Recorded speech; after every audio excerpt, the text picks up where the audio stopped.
Hello friends, माझ्या यूट्यूबच्या चॅनलमध्ये सर्वांचे स्वागत आहे। आज आपण Nifty, bank Nifty, mid cap आणि स्मॉल कॅप इंडेक्सचे आपण आज अनालिसिस करणार आहोत। तसेच आज मला ब्रेकआउट स्टॉक मिळालेले नाही, त्यामुळे मी ब्रेकआउट स्टॉक हे घेतलेले नाहीये। तर आज आपण निफ्टीचा चार्टचा अनालिसिस बघूया। तर बघा, निफ्टीचा हा वन डेचा चार्ट आहे। इथं निफ्टीला रेजिस्टन्स होता, इथं रेजिस्टन्स आणि हा रेजिस्टन्स, इथं सपोर्ट आणि हा सपोर्ट बघा ब्रेक केलेला आहे। म्हणजे आपण कधीची वाट बघतो आहे की इथं निफ्टीमध्ये एकतर इथं ब्रेकआउट मिळायला पाहिजे किंवा ब्रेकडाऊन। तर ज्याप्रमाणे आपण चार्ट बघत होतो त्याप्रमाणे आता निफ्टीवर ब्रेकडाऊन आलेला आहे आणि ब्रेकडाऊन आल्यानंतर निफ्टीला डायरेक्टली इथं सपोर्ट मिळत आहे। सपोर्ट आहे 22,799 चा। तर 22,799 जर ब्रेक झाला तर 21,793 पर्यंत निफ्टी ही येऊ शकते। तर आपण जर विकलीचा चार्ट बघितला तर विकली चार्ट मध्ये जर बघितलं तर विकली चार्ट मध्ये बघा हे पॅटर्न, नंतर इथं सुद्धा ब्रेक केलेलं आहे। नंतर इथं सुद्धा हे बघा, इथं सुद्धा 22,799 आणि 21,793 पर्यंत निफ्टी येण्यास तयार आहे।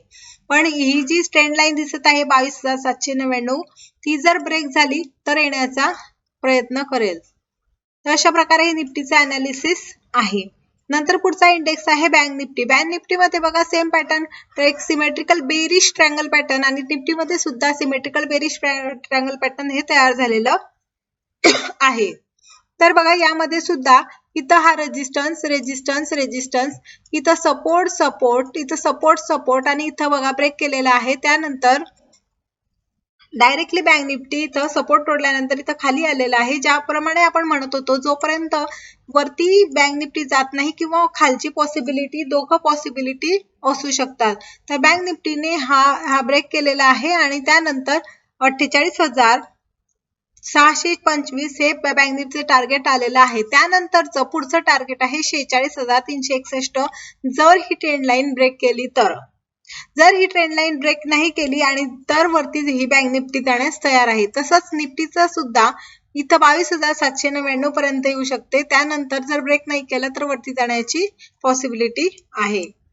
नंतर पुढचा इंडेक्स आहे mid cap index. Mid cap इंडेक्सचा सुद्धा हा डेली चार्ट आहे। आपण डेली चार्ट बघत आहोत। तर डेली चार्ट वर बघा, इथं सुद्धा हा तुमचा झाला रेजिस्टन्स, हा झाला रेजिस्टन्स, इथं सपोर्ट मिळत आहे, इथं सपोर्ट आणि इथपर्यंत मिड कॅप निफ्टी येण्यास तयार आहे। हे बघा, इथपर्यंत 53,122 पर्यंत मिड कॅप निफ्टी ही येऊ शकते। तर अशा प्रकारे हे मिड कॅप निफ्टीचा अनालिसिस आहे। त्यानंतर ब्रेक जर केलं तर इथपर्यंत 51,916 पर्यंत मिड कॅप निफ्टी येण्यास तयार आहे।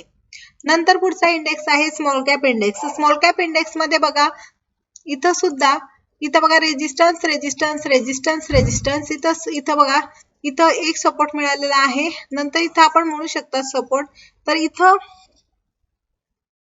स्मॉल कॅप इंडेक्स जाण्याची कोशिश करणार आहे आणि ती जी लाईन आपण बघत आहोत ती आहे 16,496 पर्यंत स्मॉल कॅप इंडेक्स हा येऊ शकतो। तर आणि जर ही ट्रेंड लाईन ब्रेक केली तर 16,713 पर्यंत स्मॉल कॅप इंडेक्स हा येऊ शकेल।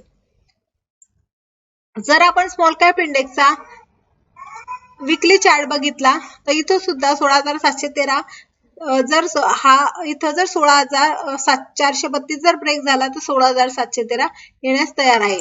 जर आपण यामध्ये EMI टाकले तर इथं बघा, आपण 200 EMI टाकला, तर इथं आणि 100 EMI, तर 100 EMI पर्यंत शक्यता आहे। तर ते तो पुढचा रेजिस्टन्स, पुढचा सपोर्ट घेणार आहे 15,500 पर्यंत मिड स्मॉल कॅप इंडेक्स हा जाऊ शकतो। पण जर स्मॉल कॅप इंडेक्स जर इथून 17,645 वरून जर इथून 17,457 वरून जर टर्न झाला आणि जर हे चॅनल ब्रेक केलं तर वरती जाण्यास स्मॉल कॅप इंडेक्स हा तयार आहे। पण शक्यतो डाऊन साइडची पॉसिबिलिटी आता दिसत आहे। तर अशा प्रकारे आज आपण Nifty, bank Nifty, small cap आणि मिड कॅपचे अनालिसिस बघितलेले आहे।